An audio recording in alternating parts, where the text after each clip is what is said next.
5 things जो आप बच्चे की इम्यूनिटी के लिए कर सकते हैं। नंबर 1, उनको एक हेल्दी डाइट दें। हेल्दी डाइट में क्या आएगा, आप उनको फ्रूट्स एंड वेजिटेबल्स दीजिए, उनको प्रोटीन्स दीजिए, कार्बोहाइड्रेट्स दीजिए, होल ग्रेन्स दीजिए। उनको junk food, processed food, high salt या हाई शुगर फूड्स बिल्कुल ना दीजिए। कोई भी चीज़ जो एक पैकेट से निकले। Package food, ask them to read the label first. अगर लेबल्स में आपका रिफाइंड फ्लावर है, मैदा है, चीनी है, उसमें पाम ऑयल है, तो डेफिनेटली ये चीज़ें बच्चों को ना दें। कभी कभी आप दे रहे हो तो it's fine, like once in a week and all, it's fine. यहाँ पेरेंट्स को खुद के हेल्थ पर भी फोकस करने की ज़रूरत है फिर, अगर घर पे ही ऐसी चीज़ें रखी हुई है। Parents are the role model. अगर पेरेंट्स खुद ये फॉलो नहीं करेंगे, अगर खुद जंक खाएंगे, तो obviously children will copy them and have it. They will think it's normal to have those foods. तो parents should first change their lifestyle before advising your kids कि आप ऐसे खाओ।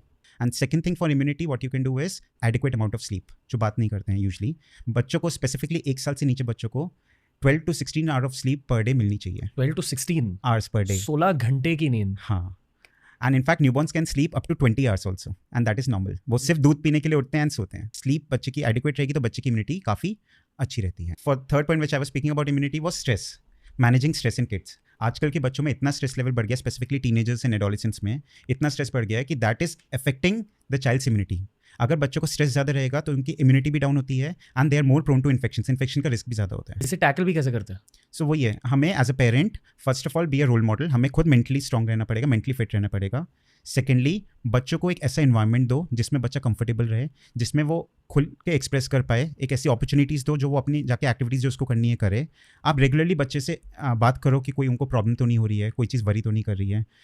Have a open relationship with the child instead of being bossy. ये बहुत सही tip दिया आपने।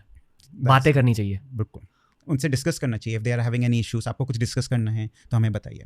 Fourth which I am telling is for the child is physical activities, minimum 1 hour, be it in a form of sports, like अगर उनको football पसंद है, उनको बास्केटबॉल, स्विमिंग, कुछ भी नहीं तो normal exercises they can do with the parents. They can, if a child is bit बिगर, आप उनको योगा स्टार्ट करवा सकते हैं। And the last point for immunity for the child is vaccination. बच्चों को उनकी टाइम के अनुसार जितनी वैक्सीन्स हैं वो अप टू डेट करवानी चाहिए, बिकॉज वैक्सीनेशंस जो भी जितनी भी अवेलेबल हैं एट प्रेजेंट बच्चों के लिए, वो सारी रिसर्च ड्रिवन हैं, 5 to 10 ईयर्स की रिसर्च के बाद आई हैं। एंड डिजीजेस लाइक निमोनिया, डायरियाज, आपके फ्लू, टाइफॉइड, इन सब की वैक्सीन अवेलेबल हैं। तो पेरेंट्स अगर वो सोचते हैं कि नहीं वैक्सीन नहीं लगवानी है या कॉस्टली हैं, तो they if they can afford to go for a movie, if they can afford, वो एक बाहर जाके रेस्टोरेंट में खाना खा सकते हैं, तो I am sure they can afford a simple vaccination for the child.